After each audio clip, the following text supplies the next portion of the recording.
तमस के पार इस YouTube channel के माध्यम से जुड़े हुए मेरे प्यारे भाइयों बहनों, पहले मैंने आपके समक्ष गायत्री मंत्र के सरल अर्थ को रखा था। आपने सम्मानपूर्वक, प्यारपूर्वक फिर से आग्रह किया कि मैं आगे के मंत्रों का अर्थ आपके समक्ष रखूं। सबसे पहले आप सबको मेरा सादर नमन, आप सबका स्वागत है। आइए हम संध्या के प्रथम मंत्र के अर्थ पर विचार करते हैं। ओम शन्नो देवीरभिष्टय आपो भवन्तु पीतये संयोरभिस्रवन्तु नः। इस मंत्र की सबसे बड़ी विशेषता यह है, इसमें 3 जोड़े हैं। 2 के 3 जोड़े हैं। 2 तो ईश्वर से संबोधन है, 2 जीवन के उद्देश्य हैं और जीवन के उद्देश्यों को पूरा करने के लिए 2 ही इसमें प्रार्थनाएं हैं। कितना प्यारा मंत्र है, आइए देखें। शन्नो देवीरभिष्टय आपः। देवी और आपः ये 2 संबोधन है ईश्वर से किए गए। बंधुगण, संबोधन का जीवन में बहुत महत्व है, श्रोता के लिए भी और वक्ता के लिए भी। ये देवी और आपह दोनों ही स्त्रीलिंग में शब्द है। देवी का मोटा मोटा अर्थ तो ये होता है कि दिव्य गुण से संपन्न, लेकिन शब्द पर जाएंगे तो देवी का अर्थ है अज्ञान से, अंधकार से प्रकाश की ओर ले जाने वाला जो परमपिता परमात्मा है, वो देवी। और आपह, आप व्याप्त धातु से बना, यानी कि जो परमपिता परमात्मा सारे संसार में कण कण में व्याप्त है, हमारे रोम रोम में व्याप्त है, उसका नाम आप है। इन 2 प्यारे से संबोधनों को लेकर के भक्त चल रहा है और कहता है, ऐसा अनुभव कर रहा है कि हे ईश्वर, तू सारे संसार का प्रकाशक है, सारे इस संसार को प्रकाशित कर रहा है। सूर्य, चांद, तारे, ग्रह, नक्षत्र सबको प्रकाशित कर रहा है। इतनी महान शक्तिशाली सत्ता के पास में बैठा हुआ हूं और मुझे क्यों नहीं प्रकाशित करेगा? मेरे भीतर के अज्ञान को, अंधकार को क्यों नहीं दूर करेगा? निराशा, हताशा का अंधकार मेरे रोम रोम में व्याप्त होकर मुझे तंग कर रहा है। वो ईश्वर का अलौकिक प्रकाश मेरे भीतर भरेगा यदि मैं उसके पास जाकर के बैठूंगा, उसे पुकारूंगा। और दूसरा शब्द है आप। मेरी माँ मेरी हितैषी है, मेरा पिता हितैषी है, मेरे भाई बंधु बहुत हित करते हैं, लेकिन वो व्यापक नहीं है। मैं बंबई चला जाऊं, दिल्ली चला जाऊं, कहीं भी चला जाऊं, लेकिन परमपिता परमात्मा तो हर समय जहां संसार के कण कण में है, वहां मेरे रोम रोम में व्याप्त है।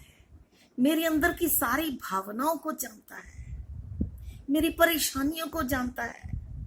मैं उससे कुछ कहूं ना कहूं, वो तो सब कुछ जान लेता है, क्योंकि वो सर्वव्यापक है। इन दोनों संबोधनों को लेकर के हम ईश्वर के पास बैठेंगे और फिर उससे प्रार्थनाएं करेंगे। शन्नो देवीरभिष्टय आपो भवन्तु पीतये। 2 प्रार्थनाएं, अभिष्टये, पीतये। चतुर्थी विभक्ति का एक वचन में ये दोनों रूप है और उसका अर्थ होता है के लिए। तो कहा अभिष्टये, सांसारिक इष्ट, जो भी हमारी चाहना है, जो भी हमें सुख चाहिए, उन सब की प्राप्ति के लिए, सांसारिक सुखों को प्राप्त करने के लिए, ये अर्थ अभिष्टये। एक बात और याद रखिए, अभि प्लस इष्टये। इष्टये माने जो हम चाहते हैं उसकी प्राप्ति के लिए, और अभि का मतलब दोनों तरफ से। हमारी वैदिक संस्कृति कहती है कि केवल अपने लिए सुख ना मांगो। सर्वे भवन्तु सुखिनः, सभी लोग सुखी हों। तो भी का तात्पर्य है दोनों ओर, हे ईश्वर मुझे सांसारिक दुख दे, सांसारिक सुख दो, लेकिन मेरे पड़ोसी, मेरे आगे पीछे, मेरे दोनों ओर, मेरे भाई बंधु, मेरे सभी रिश्तेदार, सभी संगी साथी भी मेरे साथ साथ सुखी हों। मैं ऐसा सांसारिक सुख ना मांगू जिससे किसी को दुख हो, अन्यायपूर्वक किसी को सता करके, किसी को परेशान करके मैं केवल अपने लिए सुख ले लूं, नहीं, उसमें बरकत नहीं है।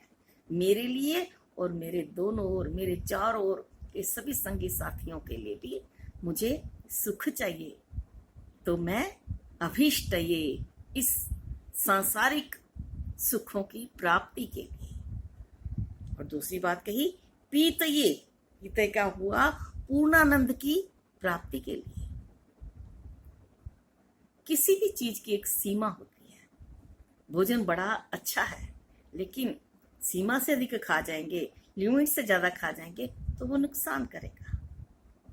भौतिक सुख हमें आनंद देते हैं, भौतिक ऐश्वर्य आनंददायी है, लेकिन सीमा से ज्यादा उसका ग्रहण करने पर हमारा नुकसान होता है, हमारी आदतें खराब हो जाती हैं, हमारे शरीर को नुकसान पहुंचता है यदि हम उसके आदी हो जाएं। तो इसलिए कहा कि क्योंकि सांसारिक यात्रा चलाने के लिए सांसारिक सुखों की, सांसारिक उपलब्धियों की तो आवश्यकता निश्चित रूप से है, लेकिन एक सीमा तक।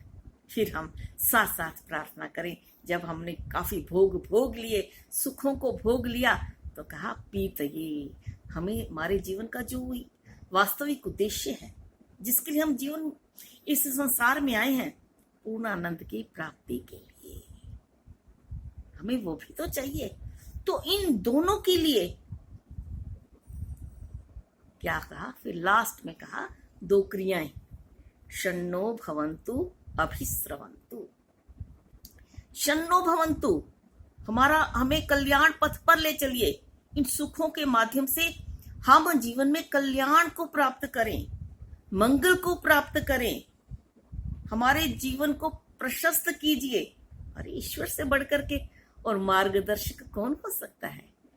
जीवन को कौन प्रशस्त कर सकता है? हम उस ईश्वर के आगे बैठे इस प्रकार की प्रार्थनाएं कर रही है। और अंतिम जो बात कही वो तो इस मंत्र का सार है, अभिस्रवन्तु। शन्नो भवन्तु, आप हमारा कल्याण कीजिए, इन दो प्रार्थनाओं को पूर्ण कीजिए, और साथ ही अभिस्रवन्तु।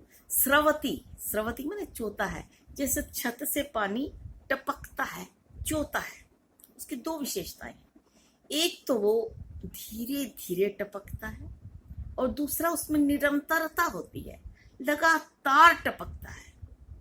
कभी बाढ़ आ जाती है, कभी बादल फट जाते हैं, एक साथ बादल फटता है और बस्तियों की बस्तियां तबाह हो जाती हैं। तो परम पिता परमात्मा से भक्त प्रार्थना कर रहा है कि मेरे इन दोनों उद्देश्यों को पूरा कीजिए, सांसारिक सुख भी दीजिए और पूर्णानंद की प्राप्ति भी कराइए।